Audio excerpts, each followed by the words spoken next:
सत श्री अकाल। न्यूज़ 18 पंजाब देख रहे सारे दर्शकों का स्वागत है। मैं हाँ विजयपाल बराड़। सब तो पहला गल मशहूर कमेडियन भारती सिंह दी। भारती सिंह दी मुश्किलां वधदियां नजर आ रही ने। दरअसल एनसीबी ने नारकोटिक्स कंट्रोल ब्यूरो ने ड्रग्स मामले दे विच भारती सिंह नूं गिरफ्तार किया है।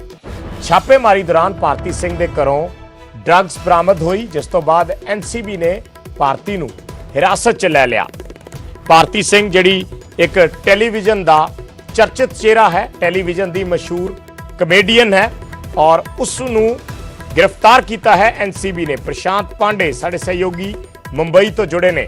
प्रशांत, जानना चाहेंगे अभी क्या अपडेट है और क्या एनसीबी अभी तक उनका कुछ अधिकारित बयान कुछ आया है, क्या पता कर पाई है अभी तक भारती सिंह से? और बरामदगी के बारे में भी जानना चाहेंगे। जो ड्रग्स बरामदगी की बात की जा रही है उसमें क्या कुछ बरामद हुआ है? जी बिल्कुल, देखिए एनसीबी ने ऑफिशियली स्टेटमेंट जारी कर दिया है। एनसीबी का मानना यह है कि सुबह जो है भारती के घर पर और साथ ही उनके प्रोडक्शन ऑफिस जो उनका दफ्तर है मुंबई में, दोनों जगहों पर छापेमारी की गई और 86.5 ग्राम गांजा जो है दोनों जगहों से जब्त किया गया। पूछताछ के लिए जब दोनों को साथ में लेकर एनसीबी दफ्तर पहुंची जांच अधिकारी, तो वहां पर इन दोनों ने कबूला कि वो ड्रग्स का सेवन करते हैं, यानी गांजा लेते हैं। ये कबूलनामा दोनों ने ली है और उसके बाद भारती की गिरफ्तारी जो है ऑफिशियली अनाउंस कर दी गई है एनसीबी की तरफ से, और उनके पति हर्ष से अभी भी पूछताछ जारी है। ये बात एकदम स्पष्ट है कि कल जब अदालत में भारती को पेश किया जाएगा तो देखना होगा कि रिमांड कॉपी में क्या कुछ बातें जांच एजेंसी रखती हैं और क्या पुलिस कस्टडी की मांग करेंगे या फिर जेल कस्टडी की मांग करेंगे तो किस तरीके से करेंगे। सिर्फ 86 ग्राम ही गांजा जब्त हुआ है कि और कोई एंगल उसमें मिलता है? किन किन लोगों के कांटेक्ट में थी, इनके पास कौन सा ड्रग पेडलर आता था गांजा लेकर, या फिर ये किससे लेती थी?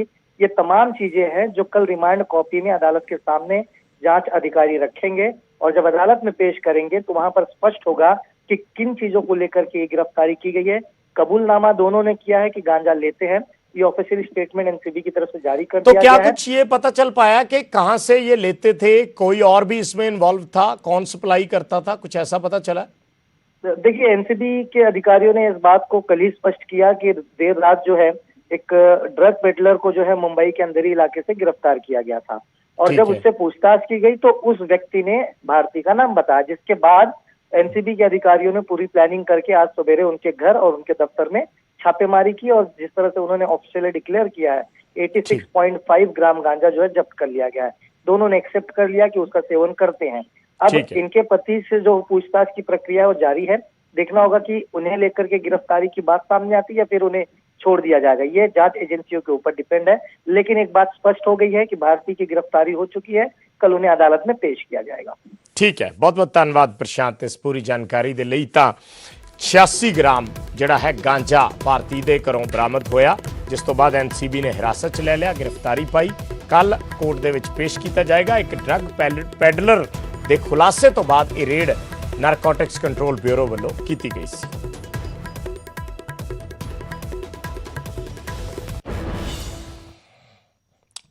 ते रामपुरा फूल च डेरा प्रेमियों वालों धरना लाया गया है। कल डेरा प्रेमी दे होए कतल का मुद्दा गरमा गया है। डेरा प्रेमियों ने जाम लगा दिता है। सलाबतपुर डेरे ते सवेरे तो यह धरना चल रहा है। इंसाफ ना मिलन तक अंतिम संस्कार ना करने की चेतावनी दी गई है। दस दईए कि कल जिहड़ा एक डेरा प्रेमी सी मनोहर लाल, उसनूं गोलियां मार के मार दिता गया सी 2 नौजवानों वालों, और बाद दे विच एक गैंगस्टर ग्रुप ने इसकी जिम्मेवारी भी लई सी।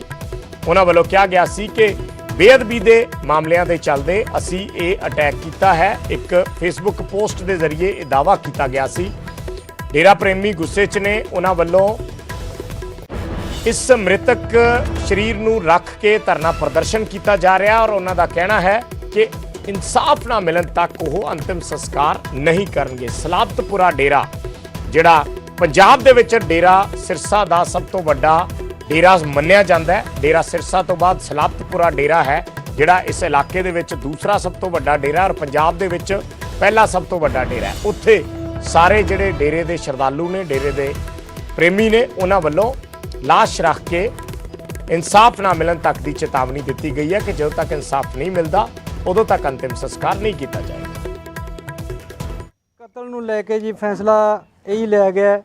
साडा अज 7वां कतल है। ਹਰ ਵਾਰ ਸਾਨੂੰ ਭਰੋਸਾ ਦਿੱਤਾ ਜਾਂਦਾ ਹੈ, ਅਸੀਂ ਹਰ ਵਾਰ ਪ੍ਰਸ਼ਾਸਨ ਦਾ ਸਾਥ ਦੇਣ ਦੀ ਕੋਸ਼ਿਸ਼ ਕਰਦੇ ਹਾਂ। ਸਾਡਾ ਇੱਕੋ ਹੀ ਹੈ ਜੀ, ਜਾਇਜ਼ ਮੰਗ ਰੱਖੀ ਗਈ ਹੈ, ਸਾਨੂੰ ਇਨਸਾਫ ਮਿਲਣਾ ਚਾਹੀਦਾ। ਜਿਹੜੇ ਲੋਕਾਂ ਨੇ ਇਹ ਕਤਲ ਕੀਤਾ ਹੈ ਉਹਨਾਂ ਲੋਕਾਂ ਨੂੰ ਸਜ਼ਾ ਮਿਲੇ, ਉਹ ਲੋਕ ਅਰੈਸਟ ਹੋਣ, ਇਨਸਾਫ ਮਿਲੇ। ਔਰ ਇਕੱਲਾ ਇਹੀ ਨਹੀਂ ਹੈ, ਉਹਨਾਂ ਦੇ ਮਗਰ ਕੌਣ ਲੋਕ ਨੇ, ਕੌਣ ਕਰਵਾ ਰਿਹਾ ਹੈ, ਇਹ ਦੇਖੋ ਕੋਈ ਛੋਟੀ ਗੱਲ ਨਹੀਂ ਹੈ। ਅੱਜ 7ਵਾਂ ਕਤਲ ਹੋ ਰਿਹਾ ਹੈ, ਕੋਈ ਵੱਡੀ ਸਾਜ਼ਿਸ਼ ਦੇ ਵੱਲ ਨੂੰ ਇਸ਼ਾਰਾ ਹੈ। ਉਹ ਸਾਜ਼ਿਸ਼ ਰਚਤਾ ਕੌਣ ਨੇ, ਪ੍ਰਸ਼ਾਸਨ ਸਾਨੂੰ ਉਹ ਬੰਦੇ ਕੱਢ ਕੇ ਦੇਵੇ। 2 ਲੜਕੇ ਅਣਪਛਾਤੇ ਆ ਕੇ ਉਹਨਾਂ ਨੇ ਫਾਇਰ ਕੀਤਾ ਕੱਲ ਮਨੋਹਰ ਲਾਲ ਜੀ ਤੇ ਜਿਹੜੀ ਇੱਕ ਗੋਲੀ ਛਾਤੀ 'ਚ ਲੱਗੀ ਹੈ ਤੇ ਇੱਕ ਸਿਰ 'ਚ ਸੀ, ਜਿਹਦੇ ਕਰਕੇ ਉਹਨਾਂ ਦੀ ਡੈਥ ਹੋ ਗਈ ਰਾਤ। ਤੇ ਅਸੀਂ ਇਨਵੈਸਟੀਗੇਸ਼ਨ ਕਰ ਰਹੇ ਹਾਂ, CCTV ਕੈਮਰਾਜ਼ ਨੂੰ ਅਲੱਗ ਟੀਮ ਛਾਣ ਰਹੀ ਹੈ। ਇਨਵੈਸਟੀਗੇਸ਼ਨ ਦਾ ਪਾਰਟ ਮੈਂ ਦੇਖ ਰਿਹਾ ਸਾਰਾ, ਤੇ ਅਸੀਂ ਜਲਦੀ ਫੜ ਲਾਂਗੇ। ਸਰ ਡੇਰੇ ਦੇ ਨਾਲ ਜੋੜਿਆ ਜਾ ਰਿਹਾ ਇਹ ਮਾਮਲਾ ਕੀ ਹੈ? ਅਜੇ ਇਨਵੈਸਟੀਗੇਸ਼ਨ ਦਾ ਪਾਰਟ ਹੈ। ਸਰ ਜਿਹੜਾ ਇੱਕ ਅੱਜ ਗੈਂਗਸਟਰ ਨੇ ਪਾਈ ਹੈ ਸੋਸ਼ਲ ਮੀਡੀਆ ਤੇ, ਉਹਨੂੰ ਪੁਲਿਸ ਉਸ ਐਂਗਲ ਤੇ ਵੀ ਜਾ ਰਹੀ ਹੈ ਜਾਂ ਨਹੀਂ? ਸੁੱਖਾ ਗਿੱਲ ਗਰੁੱਪ ਨੇ ਅਸੀਂ ਕਈ ਐਂਗਲ ਸੇ ਕੰਮ ਕਰ ਰਹੇ ਹਾਂ। ਅੱਛਾ, ਕਈ ਐਂਗਲ ਕਿਵੇਂ? ਸੁੱਖਾ ਗਿੱਲ ਗਰੁੱਪ ਸੁੱਖਾ ਨੇ ਲੰਮੇ ਨੇ ਪਾਈ ਹੈ, ਵੀ ਹੈਡ ਸੀਨ ਇਟ, ਬਟ ਅਜੇ ਸੂਰਜਪਾਨ ਸਾਡੇ ਸਹਿਯੋਗੀ ਜੁੜੇ ਨੇ ਬਠਿੰਡਾ ਤੋਂ ਹੋਰ ਜਾਣਕਾਰੀ ਦੇ ਲਈ। ਸੂਰਜ, ਪਹਿਲਾਂ ਤਾਂ ਮੌਜੂਦਾ ਸਥਿਤੀ ਸਮਝਣੀ ਚਾਹਾਂਗੇ, ਇਸ ਵੇਲੇ ਕੀ ਮਾਹੌਲ ਹੈ? ਕੀ ਪੁਲਿਸ ਨੂੰ ਕੋਈ ਕਾਮਯਾਬੀ ਹੱਥ ਲੱਗੀ ਹੈ, ਕਿਤੇ ਪਹੁੰਚ ਪਾਈ ਹੈ ਪੁਲਿਸ? ਦੇਖੋ ਵਿਜੇ, ਜੇ ਪੁਲਿਸ ਦੀ ਗੱਲ ਕੀਤੀ ਜਾਵੇ, ਪੁਲਿਸ ਹਜੇ ਵੀ ਖਾਕ ਛਾਣ ਰਹੀ ਹੈ, ਕਿਉਂਕਿ ਬੇਸ਼ੱਕ ਗੈਂਗਸਟਰ ਵੱਲੋਂ ਇਸ ਦੀ ਜਿਹੜੀ ਕਿਹਾ ਗਿਆ ਸੀ ਕਿ ਸਾਡੇ ਵੱਲੋਂ ਇਹ ਜਿਹੜਾ ਘਟਨਾ ਨੂੰ ਅੰਜਾਮ ਦਿੱਤਾ ਹੈ, ਪਰ ਉਸ ਤੋਂ ਬਾਅਦ ਫਿਲਹਾਲ ਪੁਲਿਸ ਅਲੱਗ-ਅਲੱਗ ਐਂਗਲਾਂ ਤੋਂ ਜਾਂਚ ਕਰ ਰਹੀ ਹੈ, ਕਿਉਂਕਿ ਪੁਲਿਸ ਨੂੰ ਕਿਤੇ ਇਹ ਲੱਗਦਾ ਹੈ ਕਿ ਉਹਨਾਂ ਦੀ ਜਿਹੜੀ ਜਾਂਚ ਹੈ ਕਿਤੇ ਉਸ ਨੂੰ ਭੜਕਾਉਣ ਦੀ ਕੋਸ਼ਿਸ਼ ਤਾਂ ਨਹੀਂ। ਪਰ ਦੂਸਰੇ ਪਾਸੇ ਪੁਲਿਸ ਇਸ ਮਾਮਲੇ ਨੂੰ ਬੜੀ ਸੰਜੀਦਗੀ ਨਾਲ ਲੈ ਰਹੀ ਹੈ, ਕਿਉਂਕਿ ਡੇਰੇ ਦੇ ਨਾਲ ਮਾਮਲਾ ਜੁੜਿਆ ਹੋਇਆ ਹੈ। ਪਰ ਦੂਸਰੇ ਪਾਸੇ ਡੇਰਾ ਪ੍ਰੇਮੀ ਨੇ ਕਾਫੀ ਗੁੱਸੇ ਨਜ਼ਰ ਆ ਰਹੇ ਨੇ, ਕਹਿ ਰਹੇ ਨੇ ਕਿ ਸਿਰਫ 1-2 ਮਾਮਲੇ ਨੇ, ਇਸ ਤੋਂ ਪਹਿਲਾਂ 7 ਮਾਮਲੇ ਇਸ ਤਰ੍ਹਾਂ ਦੇ ਹੋ ਗਏ ਨੇ, ਜਿਸ ਤੋਂ ਵਿੱਚ ਸਭ ਤੋਂ ਵੱਡੀ ਘਟਨਾ ਸੀ ਮਹਿੰਦਰਪਾਲ ਬਿੱਟੂ ਸੀ, ਜਿਸ ਦਾ ਕਤਲ ਕਰ ਦਿੱਤਾ ਗਿਆ ਸੀ। ਫਿਲਹਾਲ ਉਸ ਦੇ ਵਿੱਚ ਵੀ ਕੋਈ ਇਨਸਾਫ ਨਹੀਂ ਮਿਲਿਆ, ਭਾਵ ਕਿ ਕੋਈ ਬੰਦੇ ਫਿਲਹਾਲ ਅਰੈਸਟ ਨਹੀਂ ਕੀਤੇ ਗਏ, ਫੜੇ ਨਹੀਂ ਗਏ, ਤਾਂ ਕਰਕੇ ਉਹ ਕਹਿ ਰਹੇ ਨੇ ਕਿ ਉਨੀ ਦੇਰ ਤੱਕ ਪ੍ਰਦਰਸ਼ਨ ਜਾਰੀ ਰਹੇਗਾ, ਉਨੀ ਦੇਰ ਲਾਸ਼ ਨੂੰ ਛੁਪਾ ਕੇ ਪ੍ਰਦਰਸ਼ਨ ਕਰਦੇ ਰਹਿਣਗੇ, ਜਿੰਨੀ ਦੇਰ ਤੱਕ ਇਹ ਨਹੀਂ ਕਲੀਅਰ ਹੋਏਗਾ ਕਿ ਆਖਿਰਕਾਰ ਕਤਲ ਕਰਨ ਵਾਲੇ ਆਰੋਪੀ ਕੌਣ ਨੇ ਤੇ ਫੜੇ ਕਿਉਂ ਨਹੀਂ ਜਾਂਦੇ। ਫੜਨ ਤੋਂ ਬਾਅਦ ਹੀ ਇਹ ਪ੍ਰਦਰਸ਼ਨ ਹੈ ਜਿਹੜਾ ਉਹ ਇਹ ਤੋਂ ਖਤਮ ਕੀਤਾ ਜਾਏਗਾ। ਤੇ ਸਭ ਤੋਂ ਬਾਅਦ ਦੂਸਰੀ ਵੱਡੀ ਮੰਗ ਇਹ ਹੈ ਕਿ ਇਸ ਦੇ ਪਿੱਛੇ ਸਾਜ਼ਿਸ਼ ਕੀ ਹੈ, ਕਿਸ ਦੇ ਇਸ਼ਾਰੇ ਤੇ ਹੋਏ, ਆਖਿਰਕਾਰ ਮਨਸ਼ਾ ਕੀ ਸੀ, ਕੌਣ ਲੋਕ ਸੀ ਜਿਨ੍ਹਾਂ ਨੇ ਇਸ ਘਟਨਾ ਨੂੰ ਅੰਜਾਮ ਦਿੱਤਾ। ਤਾਂ ਕਰਕੇ ਇਹ 2 ਮੰਗਾਂ ਨੇ, ਜਿਨ੍ਹਾਂ 2 ਮੰਗਾਂ ਨੂੰ ਲੈ ਕੇ ਇਹਨਾਂ ਨੇ ਐਲਾਨ ਕੀਤਾ ਕਿ ਉਨੀ ਦੇਰ ਪ੍ਰਦਰਸ਼ਨ ਹੈ ਜਿਹੜਾ, ਭਾਵ ਕਿ ਲਾਸ਼ ਦਾ ਜਿਹੜਾ ਰੱਖ ਕੇ ਉਸ ਤਰ੍ਹਾਂ ਦਾ ਸੰਸਕਾਰ ਨਹੀਂ ਕੀਤਾ ਜਾਏਗਾ, ਉਸੇ ਤਰ੍ਹਾਂ ਹੀ ਪ੍ਰਦਰਸ਼ਨ ਹੈ ਫਿਲਹਾਲ ਚੱਲਦਾ ਰਹੇਗਾ। ਇਹ ਸਾਰੀ ਜਾਣਕਾਰੀ 45 ਮੈਂਬਰ ਮਹਿੰਦਰ ਸਿੰਘ ਨੇ ਇਹ ਪੂਰੀ ਜਾਣਕਾਰੀ ਦਿੱਤੀ ਹੈ ਕਿ ਆਖਿਰਕਾਰ ਉਸ ਤੋਂ ਬਾਅਦ ਹੀ ਅਸੀਂ ਅੰਤਿਮ ਸੰਸਕਾਰ ਕਰਾਂਗੇ। ਸੂਰਜ, ਪ੍ਰਸ਼ਾਸਨ ਕੋਈ ਕੋਸ਼ਿਸ਼ ਕਰ ਰਿਹਾ ਇਹਨਾਂ ਨੂੰ ਮਨਾਉਣ ਦੀ ਜਾਂ ਕਿਸੇ ਤਰੀਕੇ ਕੇ ਅੰਤਿਮ ਸੰਸਕਾਰ ਕਰਵਾਇਆ ਜਾਵੇ? ਦੇਖੋ ਵਿਜੇ, ਪ੍ਰਸ਼ਾਸਨ ਦੀ ਹਮੇਸ਼ਾ ਹੀ ਇਸ ਤਰ੍ਹਾਂ ਦੇ ਕੇਸਾਂ ਦੇ ਵਿੱਚ ਕੋਸ਼ਿਸ਼ ਹੁੰਦੀ ਹੈ। ਇਹ ਤਾਂ ਫਿਰ ਵੀ ਹਾਈ ਪ੍ਰੋਫਾਈਲ ਮਾਮਲਾ ਬਣਦਾ ਜਾ ਰਿਹਾ, ਕਿਉਂਕਿ ਕਾਫੀ ਵੱਡੀ ਗਿਣਤੀ ਡੇਰਾ ਪ੍ਰੇਮੀਆਂ ਦੀ ਬਠਿੰਡੇ ਦੀ ਗੱਲ ਕੀਤੀ ਜਾਵੇ, ਸਲਾਬਪੁਰਾ ਡੇਰਾ ਦੇ ਬਾਹਰ ਬੈਠੇ ਨੇ, ਔਰ ਇਹਨਾਂ ਦੀ ਮਨਸ਼ਾ ਤੇ ਇਹੀ ਸੀ ਕਿ ਜਦੋਂ ਪੋਸਟਮਾਰਟਮ ਇੱਥੇ ਹੋ ਜਾਂਦਾ ਹੈ ਹਸਪੀਟਲ ਦੇ ਵਿੱਚ, ਉਸ ਤੋਂ ਬਾਅਦ ਸਿੱਧਾ ਇਸ ਦੇ ਪਰਿਵਾਰ ਨੂੰ ਮਨਾਇਆ ਜਾਵੇ। ਮਨਾਉਣ ਦੀ ਕੋਸ਼ਿਸ਼ ਉਦੋਂ ਵੀ ਜਾਰੀ ਸੀ, ਬਠਿੰਡਾ ਦੇ ਵਿੱਚ ਵੀ ਗੱਲਬਾਤ ਕਰ ਰਹੇ ਸੀ, ਔਰ ਪੁਲਿਸ ਨੂੰ ਉਮੀਦ ਇਹੀ ਸੀ ਕਿ ਇਸ ਦਾ ਸੰਸਕਾਰ ਜਿਹੜਾ ਹੋ ਜਾਣਾ ਹੈ। ਪਰ ਇੱਥੋਂ ਜਾਂਦੇ ਜਾਂਦੇ ਨੇ ਪ੍ਰੇਮੀਆਂ ਦੀ ਪਹਿਲਾਂ ਹੀ ਰਣਨੀਤੀ ਬਣੀ ਹੋਈ ਸੀ, ਉਸ ਤੋਂ ਬਾਅਦ ਰਣਨੀਤੀ ਅਨੁਸਾਰ ਹੀ ਸਿੱਧਾ ਲਾਸ਼ ਨੂੰ ਘਰੇ ਲਿਜਾਣ ਦੀ ਬਜਾਏ ਡੇਰਾ ਸਲਾਬਤਪੁਰਾ ਦੇ ਗੇਟ ਤੇ ਲਿਜਾ ਕੇ, ਉਸ ਜਗ੍ਹਾ ਤੇ ਲਿਜਾ ਕੇ ਰੱਖ ਕੇ ਘੰਟੀ ਨੂੰ ਇਹ ਪ੍ਰਦਰਸ਼ਨ ਕਰ ਰਹੇ ਨੇ। ਔਰ ਮੰਗ ਉਹੀ ਜੋ ਤੁਹਾਨੂੰ ਪਹਿਲਾਂ ਦੱਸ ਕੇ ਹਟਿਆ ਕਿ ਅਰੈਸਟ ਹੈ ਜਿਹੜੇ ਆਰੋਪੀ ਜਲਦੀ ਕੀਤੇ ਜਾਣ ਤੇ ਸਾਜ਼ਿਸ਼ ਹੈ ਜਿਹੜੀ ਉਸ ਦਾ ਪਤਾ ਲਾਇਆ ਜਾਵੇ, ਕਿਉਂਕਿ ਇਹ ਸਿਰਫ ਪਹਿਲਾ ਮਾਮਲਾ ਨਹੀਂ। ਜਿਸ ਤਰ੍ਹਾਂ ਜ਼ਿਕਰ ਕੀਤਾ ਬਿੱਟੂ ਨੇ, ਉਹ ਕਹਿ ਰਹੇ ਨੇ ਕਿ 7 ਮਾਮਲੇ ਹੋ ਗਏ ਇਸ ਤੋਂ ਪਹਿਲਾਂ ਡੇਰਾ ਪ੍ਰੇਮੀ ਦੇ ਜਿਹੜੇ ਹਮਲੇ ਹੋਏ ਨੇ। ਧੰਨਵਾਦ ਸੂਰਜ ਇਸ ਜਾਣਕਾਰੀ ਦੇ ਲਈ। ਤਾਂ ਡੇਰਾ ਪ੍ਰੇਮੀ ਇਸ ਵੇਲੇ ਇੱਕੋ ਹੀ ਮੰਗ ਕਰ ਰਹੇ ਨੇ ਕਿ ਜਲਦ ਤੋਂ ਜਲਦ ਉਹਨਾਂ ਨੂੰ ਇਨਸਾਫ ਦਿੱਤਾ ਜਾਵੇ। ਪੁਲਿਸ ਹਰ ਵਾਰ ਭਰੋਸਾ ਦਿੰਦੀ ਹੈ, ਸ਼ੋਰਟੀ ਦਿੰਦੀ ਹੈ, ਪਰ ਉਸ ਤੋਂ ਬਾਅਦ ਫਿਰ ਕਿਸੇ ਨਾ ਕਿਸੇ ਤੇ ਹਮਲਾ ਹੋ ਜਾਂਦਾ ਹੈ, ਕਿਸੇ ਨਾ ਕਿਸੇ ਦਾ ਕਤਲ ਹੋ ਜਾਂਦਾ ਹੈ। ਔਰ ਮਾਮਲਾ ਬੇਅਦਬੀਆਂ ਨਾਲ ਵੀ ਜੁੜਿਆ ਹੋਇਆ, ਜੋ ਬੇਅਦਬੀ ਦੇ ਮਾਮਲੇ ਹੋਏ ਨੇ ਪਿਛਲੇ ਸਮੇਂ ਦੇ ਵਿੱਚ। ਔਰ ਇੱਕ ਗੈਂਗਸਟਰ ਗਰੁੱਪ ਨੇ ਜਿਹੜਾ ਸੁੱਖਾ ਲੰਮੇ ਗਰੁੱਪ ਹੈ, ਉਸ ਵੱਲੋਂ ਇਹ ਜ਼ਿੰਮੇਵਾਰੀ ਵੀ ਲਈ ਗਈ ਹੈ ਕਿ ਸਾਡੇ ਵੱਲੋਂ ਇਹ ਕਤਲ ਕੀਤਾ ਗਿਆ ਹੈ, ਜਿਸ ਦੀ CCTV ਫੁਟੇਜ ਵੀ ਅਸੀਂ ਲਗਾਤਾਰ ਦਿਖਾ ਰਹੇ ਹਾਂ। CCTV ਫੁਟੇਜ ਦੇ ਵਿੱਚ 2 ਨੌਜਵਾਨ ਆਉਂਦੇ ਨੇ, ਆਪਣਾ ਬੈਗ ਰੱਖਦੇ ਨੇ, ਤੁਰੰਤ ਤਾਬੜਤੋੜ ਗੋਲੀਆਂ ਚਲਾਉਂਦੇ ਨੇ ਔਰ ਮਿੰਟਾਂ ਸਕਿੰਟਾਂ 'ਚ ਹੀ ਉੱਥੋਂ ਚਲੇ ਜਾਂਦੇ ਨੇ, ਫਰਾਰ ਹੋ ਜਾਂਦੇ ਨੇ। ਪੁਲਿਸ ਹਾਲੇ ਵੀ ਖਾਲੀ ਹੱਥ ਹੈ।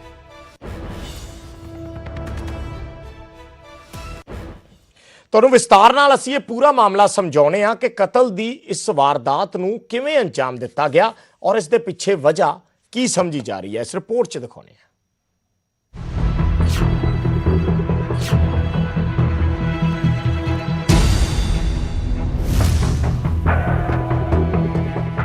सूबे की कानून व्यवस्था चरमरा गई है। ਲਗਾਤਾਰ ਹੋ ਰਹੇ ਕਤਲ ਨਾਲ ਜਿੱਥੇ ਲੋਕ ਡਰੇ ਹੋਏ ਨੇ, ਉੱਥੇ ਹੀ ਇਹ ਪੁਲਿਸ ਦੀ ਕਾਰਗੁਜ਼ਾਰੀ ਤੇ ਵੀ ਵੱਡਾ ਸਵਾਲ ਹੈ। ਬਦਮਾਸ਼ਾਂ ਦੇ ਹੌਸਲੇ ਇੰਨੇ ਬੁਲੰਦ ਨੇ ਕਿ ਉਹ ਦਿਨ ਦਿਹਾੜੇ ਵਾਰਦਾਤਾਂ ਨੂੰ ਅੰਜਾਮ ਦੇ ਰਹੇ ਨੇ।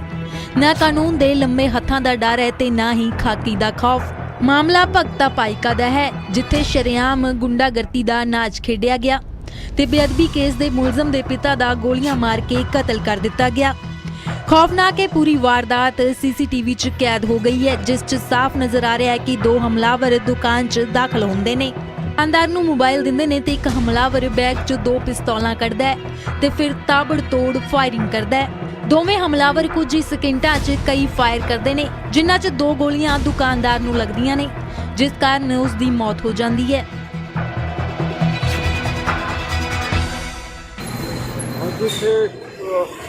ਵੈਸਟਰਨ ਸ਼ਾਪ ਤੇ ਅਰਾਊਂਡ 4:30-5 ਦੇ ਵਿੱਚ ਦਰਮਿਆਨ ਦੋ ਅਣਪਛਾਤੇ ਵਿਅਕਤੀਆਂ ਨੇ ਆ ਕੇ ਸ਼੍ਰੀ ਮਨੋਹਰ ਲਾਲ ਅਰੋੜਾ ਜੋ ਵੈਸਟਰਨ ਦੇ ਕੰਮ ਕਰਦੇ ਅਗਰ ਮਨੀ ਟ੍ਰਾਂਜੈਕਸ਼ਨ ਦਾ ਹੈਗਾ ਉਹਨਾਂ ਦਾ ਕੰਮ, ਉਹਨਾਂ ਨੂੰ ਆ ਕੇ ਗੋਲੀਆਂ ਮਾਰੀਆਂ ਤੇ ਇਨਫੋਰਮੇਸ਼ਨ ਮਿਲਣ ਤੇ ਹੀ ਸਾਰੇ ਮੌਕੇ ਤੇ ਆਏ ਅਸੀਂ ਇਨਵੈਸਟੀਗੇਟ ਕਰ ਰਹੇ ਹਾਂ।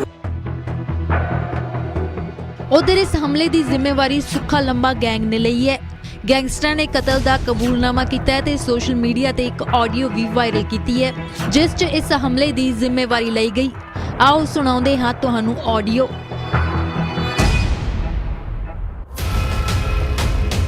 ਸਤਿ ਸ਼੍ਰੀ ਅਕਾਲ ਸਾਰੇ ਵੀਰਾਂ ਤੇ ਭੈਣਾਂ ਨੂੰ। ਅੱਜ ਜੋ ਭਗਤ 'ਚ ਕਤਲ ਹੋਇਆ ਉਹ ਮੇਰੇ ਵੀਰ ਹਰਜਿੰਦਰ ਅਤੇ ਆਮਨੇ ਨੇ ਕਰਿਆ ਹੈ। ਕਤਲ ਦਾ ਕਾਰਨ ਇਹੀ ਹੈ ਕਿ ਇਹਨਾਂ ਨੇ ਸ਼੍ਰੀ ਗੁਰੂ ਗ੍ਰੰਥ ਸਾਹਿਬ ਜੀ ਦੀ ਬੇਅਦਬੀ ਕਰੀ ਸੀ। ਇਹਨਾਂ ਨੇ 12 ਅਕਤੂਬਰ 2015 ਨੂੰ ਬਰਗਾੜੀ ਦੀਆਂ ਗਲੀਆਂ 'ਚ ਸਾਡੇ ਪਿਓ ਦੇ ਅੰਗ ਸੁੱਟੇ ਸਨ। ਭਗਤ 'ਚ ਵੀ ਇਹਨਾਂ ਨੇ ਬੇਅਦਬੀ ਕਰੀ ਤੇ ਬੇਅਦਬੀ ਕਰਨ ਤੋਂ ਬਾਅਦ ਉਸ ਦੀ ਜ਼ਿੰਮੇਵਾਰੀ ਵੀ ਲਈ ਸੀ। ਅਗਲੀ ਵਾਰ ਜੇ ਕਿਸੇ ਨੇ ਸਾਡੇ ਪਿਓ ਦੀ ਬੇਅਦਬੀ ਕਰਨ ਬਾਰੇ ਸੋਚਿਆ ਵੀ ਤਾਂ ਅਸੀਂ ਅੰਸ਼ ਮੁਕਾ ਦਿਆਂਗੇ ਉਸ ਦਾ। ਤਾਂ ਸੁਣਿਆ ਤੁਸੀਂ ਗੈਂਗਸਟਰਾਂ ਦਾ ਕਬੂਲਨਾਮਾ। ਗੈਂਗਸਟਰਾਂ ਨੇ ਅੱਗੇ ਵੀ ਕਤਲ ਕਰਨ ਦੀ ਧਮਕੀ ਦਿੱਤੀ ਹੈ, ਜਿਸ ਤੋਂ ਬਾਅਦ ਪੁਲਿਸ ਨੂੰ ਹੱਥਾਂ ਪੈਰਾਂ ਦੀ ਪੈ ਗਈ ਹੈ। ਜ਼ਿਕਰੇ ਖਾਸ ਹੈ ਕਿ ਮ੍ਰਿਤਕ ਦਾ ਪੁੱਤਰ ਜਤਿੰਦਰਬੀਰ ਸਿੰਘ 2015 ਚ ਹੋਏ ਬੇਅਦਬੀ ਮਾਮਲੇ 'ਚ ਮੁੱਖ ਮੁਲਜ਼ਮ ਹੈ, ਜੋ ਜੁਲਾਈ 2019 ਚ ਜ਼ਮਾਨਤ ਤੇ ਬਾਹਰ ਆਇਆ ਸੀ। ਜਤਿੰਦਰ ਤੇ 3 ਵੱਖ-ਵੱਖ ਮਾਮਲੇ 'ਚ 4 ਕੇਸ ਦਰਜ ਨੇ। ਰਾਮਪੁਰਾ ਫੂਲ ਤੋਂ ਮਿਰ ਸਿੰਘਲਾ, ਨਿਊਜ਼ 18। ਤੇ ਖਬਰ ਅੰਮ੍ਰਿਤਸਰ ਤੋਂ। ਅੰਮ੍ਰਿਤਸਰ 'ਚ ਡਿਲੀਵਰੀ ਦੇ ਦੌਰਾਨ ਵੀਡੀਓਗ੍ਰਾਫੀ ਦੇ ਮਾਮਲੇ ਦੇ ਵਿੱਚ ਅੱਜ ਪੀੜਿਤ ਪਰਿਵਾਰ ਸਾਹਮਣੇ ਆਇਆ ਹੈ। ਪੀੜਿਤ ਪਰਿਵਾਰ ਨੇ ਖੁਦਕੁਸ਼ੀ ਕਰਨ ਦੀ ਧਮਕੀ ਦਿੱਤੀ ਹੈ। ਉਹਨਾਂ ਕਿਹਾ ਕਿ ਜੇ ਸਾਨੂੰ ਇਨਸਾਫ ਨਾ ਮਿਲਿਆ ਤਾਂ ਅਸੀਂ ਖੁਦਕੁਸ਼ੀ ਕਰਾਂਗੇ, ਕਿਉਂਕਿ ਡਿਲੀਵਰੀ ਵਾਲਾ ਵੀਡੀਓ ਦੂਰ ਤੱਕ ਵਾਇਰਲ ਹੋਇਆ ਹੈ। ਉਹਨਾਂ ਕਿਹਾ ਹੈ ਕਿ ਸਾਡੇ ਘਰ ਦੀ ਬੇਟੀ ਦੀ ਨਿੱਜਤਾ ਦੀਆਂ ਧੱਜੀਆਂ ਉਡਾਈਆਂ ਗਈਆਂ ਨੇ। ਵਕੀਲ ਦੇ ਜ਼ਰੀਏ ਸਿਵਲ ਸਰਜਨ ਨੂੰ ਪਰਿਵਾਰ ਨੇ ਨੋਟਿਸ ਭਿਜਵਾਇਆ ਹੈ। ਉਹਨਾਂ ਦੀ ਮੰਗ ਹੈ ਕਿ ਦੋਸ਼ੀ ਡਾਕਟਰਾਂ ਨੂੰ ਬਰਖਾਸਤ ਕੀਤਾ ਜਾਵੇ। ਨਿਊਜ਼ 18 ਵੱਲੋਂ ਪ੍ਰਮੁਖਤਾ ਨਾਲ ਇਹ ਖਬਰ ਦਿਖਾਈ ਗਈ ਸੀ। ਪੰਜਾਬ ਰਾਜ ਮਹਿਲਾ ਕਮਿਸ਼ਨ ਨੇ ਵੀ ਇਸ ਮਾਮਲੇ ਦਾ ਨੋਟਿਸ ਲਿਆ ਸੀ ਤੇ ਹੁਣ ਪੀੜਿਤ ਪਰਿਵਾਰ ਸਾਹਮਣੇ ਆਇਆ ਹੈ ਔਰ ਪੀੜਿਤ ਪਰਿਵਾਰ ਨੇ ਖੁਦਕੁਸ਼ੀ ਤੱਕ ਕਰਨ ਦੀ ਧਮਕੀ ਦੇ ਦਿੱਤੀ ਹੈ।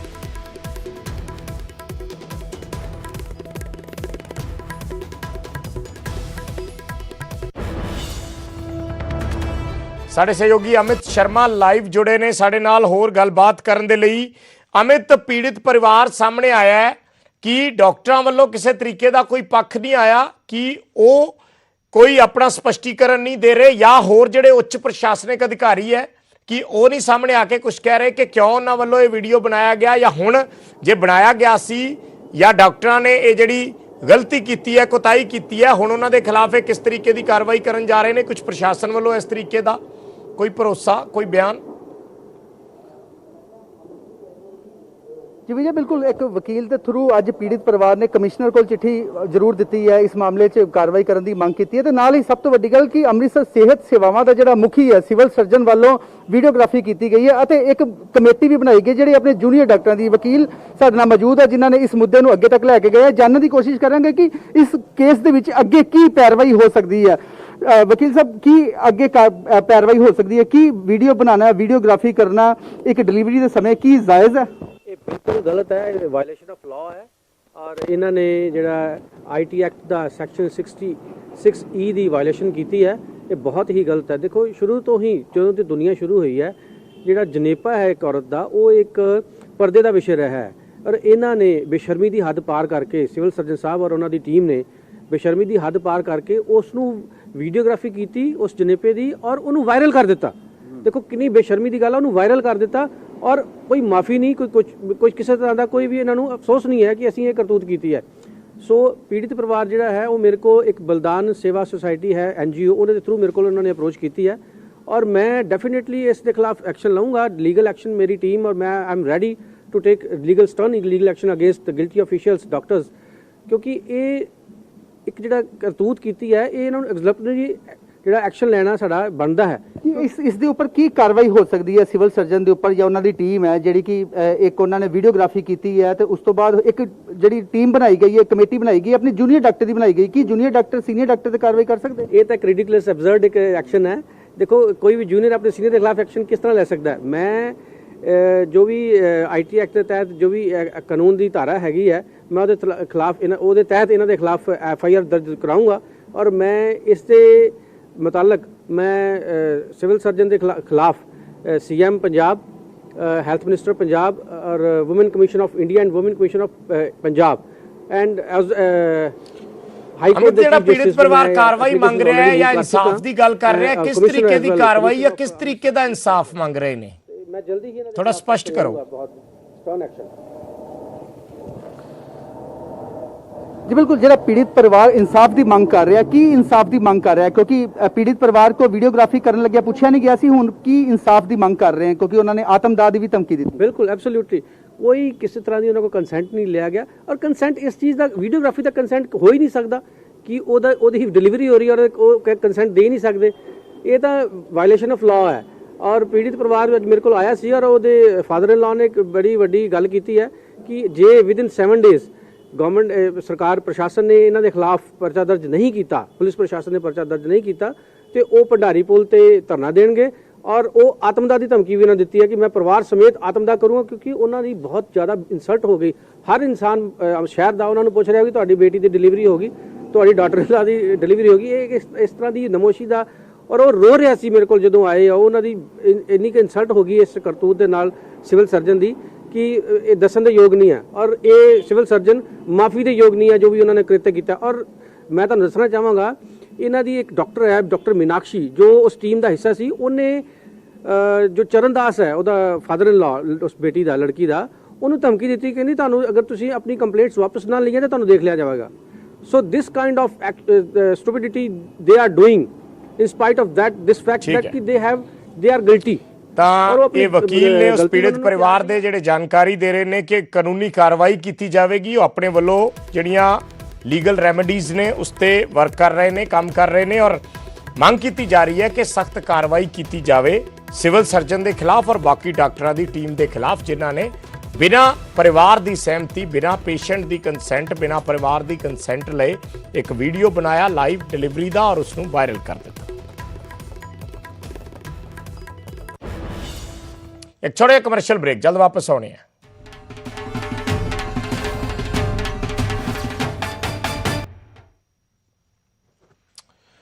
ਤੇ ਮੁੱਖ ਮੰਤਰੀ ਕੈਪਟਨ ਅਮਰਿੰਦਰ ਸਿੰਘ ਤੇ ਕਿਸਾਨਾਂ ਦੇ ਵਿਚਕਾਰ ਅੱਜ ਹੋਈ ਮੀਟਿੰਗ ਸਫਲ ਰਹੀ। ਕਿਸਾਨਾਂ ਨੇ 15 ਦਿਨਾਂ ਲਈ ਰੇਲ ਅੰਦੋਲਨ ਖਤਮ ਕਰਨ ਦਾ ਐਲਾਨ ਕਰ ਦਿੱਤਾ ਤੇ ਹੁਣ ਪੰਜਾਬ 'ਚ ਮਾਲ ਤੇ ਯਾਤਰੀ ਗੱਡੀਆਂ ਚੱਲਣ ਦਾ ਰਸਤਾ ਸਾਫ਼ ਹੋ ਗਿਆ। ਉੱਥੇ ਹੀ ਕੈਪਟਨ ਨੇ ਕਿਸਾਨਾਂ ਦੇ ਫੈਸਲੇ ਦਾ ਸਵਾਗਤ ਕੀਤਾ ਹੈ।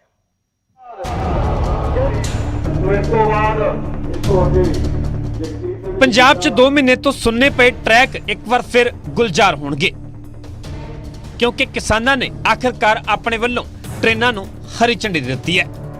ਮੁੱਖ ਮੰਤਰੀ ਕੈਪਟਨ ਅਮਰਿੰਦਰ ਦੇ ਨਾਲ ਕਿਸਾਨ ਜਥੇਬੰਦੀਆਂ ਦੀ ਮੀਟਿੰਗ ਤੋਂ ਪਹਿਲਾਂ ਹੀ ਨਿਊਜ਼ 18 ਨੇ ਇਹ ਖਬਰ ਲੋਕਾਂ ਤੱਕ ਪਹੁੰਚਾ ਦਿੱਤੀ ਸੀ ਕਿ ਕਿਸਾਨ ਸਰਕਾਰ ਦੇ ਭਰੋਸੇ ਦੇ ਬਾਅਦ ਮੰਨ ਗਏ ਨੇ ਤੇ ਟ੍ਰੇਨਾਂ ਚਲਾਉਣ ਦੇ ਲਈ ਰਾਜੀ ਹੋ ਗਏ ਨੇ ਤੇ ਆਖਿਰਕਾਰ ਉਹੀ ਹੋਇਆ। ਮੁਲਾਕਾਤ ਦੇ ਬਾਅਦ ਕਿਸਾਨਾਂ ਨੇ ਐਲਾਨ ਕਰ ਦਿੱਤਾ ਹੈ ਕਿ ਉਹ ਰੇਲਵੇ ਦੀ ਸ਼ਰਤ ਦੇ ਮੁਤਾਬਿਕ ਹੀ ਪੂਰਾ ਰੇਲਵੇ ਪਰਿਸਰ ਖਾਲੀ ਕਰ ਦੇਣਗੇ। ਇਸ ਦੀ ਸ਼ੁਰੂਆਤ ਐਤਵਾਰ ਰਾਤ ਤੋਂ ਹੀ ਹੋ ਜਾਵੇਗੀ। ਕੋਈ ਜੀ ਅਸੀਂ ਵੇਖੋ ਗੱਲ ਸੁਣੋ, ਕੈਪਟਨ ਸਰਕਾਰ ਦੀ ਮੰਨਣ ਵਾਲੀ ਗੱਲ ਨਹੀਂ। ਸਾਡਾ ਤਕਰੀਬਨ 18 ਤਰੀਕ ਦੇ ਵਿੱਚ ਵੀ ਫੈਸਲਾ ਹੋ ਚੁੱਕਿਆ ਸੀਗਾ। ਉਹਦੇ ਵਿੱਚ ਵੀ ਅਸੀਂ ਇਹ ਗੱਲ ਕਹਿੰਦੇ ਹਾਂ ਵੀ ਆਪਾਂ ਨੂੰ ਛੱਡ ਦੇਣੀਆਂ ਚਾਹੀਦੀਆਂ ਨੇ, ਨਹੀਂ ਤਾਂ 2-4 ਦਿਨ ਦੇ ਅੰਦਰ ਆਪਾਂ ਨੂੰ ਮੀਟਿੰਗ ਦੁਬਾਰੇ ਕਰ ਲਾਂਗੇ। ਤਾਂ ਅਚਾਨਕ ਇਹਨਾਂ ਨੇ ਬੁਲਾ ਲਈ। ਸਾਡਾ ਪਹਿਲਾਂ ਫੈਸਲਾ ਹੋਇਆ ਸੀ ਇਹ ਕਿ ਅਸੀਂ 2-4 ਦਿਨ ਦੇ ਵਿੱਚ ਬੁਲਾ ਕੇ ਛੱਡਾਂ, ਕਿਉਂਕਿ ਪੰਜਾਬ ਦੇ ਹਾਲਾਤ ਬੜੇ ਖਰਾਬ ਹੋ ਗਏ ਹਨ। ਅੱਜ ਯੂਰੀਆ ਨਹੀਂ ਮਿਲ ਰਿਹਾ, ਕੋਲਾ ਜਿਹੜਾ ਉਹ ਕੋਲਾ ਖਤਮ ਹੋ ਰਿਹਾ ਹੈ। ਹੋਰ ਵੀ ਬਹੁਤ ਵੱਡੀਆਂ ਸਮੱਸਿਆਵਾਂ ਸਨ ਜਿਨ੍ਹਾਂ ਨੂੰ ਮੁੱਖ ਰੱਖ ਕੇ ਸਾਨੂੰ ਇਹ ਫੈਸਲਾ ਅੱਜ ਕਰਨਾ ਪਿਆ। ਉਹ ਅਸੀਂ ਕੀਤਾ ਹੈ, ਨਾ ਕਿਸੇ ਦੇ ਕੇਂਦਰ ਦੇ ਦਬਾਅ ਥੱਲੇ, ਨਾ ਪੰਜਾਬ ਸਰਕਾਰ ਦੇ ਦਬਾਅ ਥੱਲੇ। ਕਿਸਾਨਾਂ ਦੇ ਐਲਾਨ ਦੇ ਬਾਅਦ ਹੁਣ ਨਾ ਸਿਰਫ ਮਾਲ ਗੱਡੀਆਂ ਬਲਕਿ ਯਾਤਰੀ ਗੱਡੀਆਂ ਦੇ ਚੱਲਣ ਦਾ ਰਸਤਾ ਵੀ ਸਾਫ਼ ਹੋ ਚੁੱਕਿਆ ਹੈ। ਹਾਲਾਂਕਿ ਇਸ ਐਲਾਨ ਦੇ ਨਾਲ ਕਿਸਾਨਾਂ ਨੇ ਕੇਂਦਰ ਨੂੰ ਇੱਕ ਹੋਰ ਅਲਟੀਮੇਟਮ ਵੀ ਦਿੱਤਾ ਹੈ, ਜਿਸ ਦੇ ਮੁਤਾਬਿਕ ਕੇਂਦਰ ਨੂੰ ਖੇਤੀ ਕਾਨੂੰਨਾਂ ਤੇ 10 ਦਸੰਬਰ ਤੱਕ ਫੈਸਲਾ ਕਰਨਾ ਹੋਵੇਗਾ ਤੇ ਜੇਕਰ ਅਜਿਹਾ ਨਾ ਹੋਇਆ ਤਾਂ ਕਿਸਾਨ ਫਿਰ ਤੋਂ ਟਰੈਕ ਦਾ ਰੁਖ ਕਰਨਗੇ। ਅਸੀਂ ਵਿਚਾਰ ਕੇ ਪਹਿਲਾਂ ਅੱਜ ਇਹ ਫੈਸਲਾ ਲੈ ਚੁੱਕੇ ਸੀ। ਸਿਰਫ ਇਹ ਫੈਸਲਾ ਅਸੀਂ 10 ਦਸੰਬਰ ਤੱਕ ਕੀਤਾ। ਅਗਰ 10 ਦਸੰਬਰ ਤੱਕ ਕੇਂਦਰ ਸਰਕਾਰ ਸਾਡੀ ਸੁਣਵਾਈ ਨਹੀਂ ਕਰਦਾ, ਅਸੀਂ ਮੁੜ ਰੇਲਵੇ ਟਰੈਕ ਜਾਮ ਕਰਾਂਗੇ, ਸਾਰੇ ਦਾ ਸਾਰਾ। ਉਸੇ ਤਰ੍ਹਾਂ ਜਾਮ ਹੋਣਗੇ ਤੇ ਮੁਸਾਫਿਰ ਗੱਡੀਆਂ ਸਾਰੀਆਂ ਜਾਮ ਕਰਾਂਗੇ। 10 ਦਸੰਬਰ ਤੱਕ ਦਾ ਅਲਟੀਮੇਟਮ ਹੈ ਕਿ 10 ਦਸੰਬਰ ਤੱਕ ਸਾਡੀ ਗੱਲ ਹੈ। ਖੇਤੀ ਕਾਨੂੰਨਾਂ ਦੇ ਖਿਲਾਫ ਰੇਲਵੇ ਟਰੈਕ ਤੇ ਕਿਸਾਨਾਂ ਦੇ ਨਾਨ ਸਟਾਪ ਅੰਦੋਲਨ ਦੀ ਵਜ੍ਹਾ ਨਾਲ ਰੇਲਵੇ ਨੂੰ 2000 ਕਰੋੜ ਤੋਂ ਜ਼ਿਆਦਾ ਦਾ ਨੁਕਸਾਨ ਹੋ ਚੁੱਕਿਆ ਹੈ, ਜਦਕਿ ਸੂਬਾ ਸਰਕਾਰ ਵੀ ਭਾਰੀ ਘਾਟਾ ਚੱਲ ਰਹੀ ਹੈ। ਆਲਮ ਇਹ ਹੈ ਕਿ ਸੂਬੇ ਦੇ ਜ਼ਿਆਦਾਤਰ ਥਰਮਲ ਪਲਾਂਟ ਕੋਲੇ ਦੀ ਕਮੀ ਦੇ ਨਾਲ ਬੰਦ ਹੋ ਚੁੱਕੇ ਨੇ ਤੇ ਪੰਜਾਬ ਇੱਕ ਵੱਡੇ ਸੰਕਟ ਦੇ ਸਾਹਮਣੇ ਖੜਾ ਹੈ। ਇਸ ਲਈ ਮੁੱਖ ਮੰਤਰੀ ਦੇ ਨਾਲ ਮੁਲਾਕਾਤ ਦੇ ਬਾਅਦ ਕਿਸਾਨਾਂ ਨੇ ਇਸ ਐਲਾਨ ਦੇ ਨਾਲ ਸਿਰਫ ਰੇਲਵੇ ਨੂੰ ਨਹੀਂ ਬਲਕਿ ਪੰਜਾਬ ਸਰਕਾਰ ਨੂੰ ਵੀ ਵੱਡੀ ਰਾਹਤ ਦਿੱਤੀ ਹੈ। ਚੰਡੀਗੜ੍ਹ ਤੋਂ ਪੰਕਜ ਕਪਾਹੀ ਦੇ ਨਾਲ ਅਰਸ਼ਦੀਪ ਅਰਸ਼ੀ, ਨਿਊਜ਼ 18 ਪੰਜਾਬ।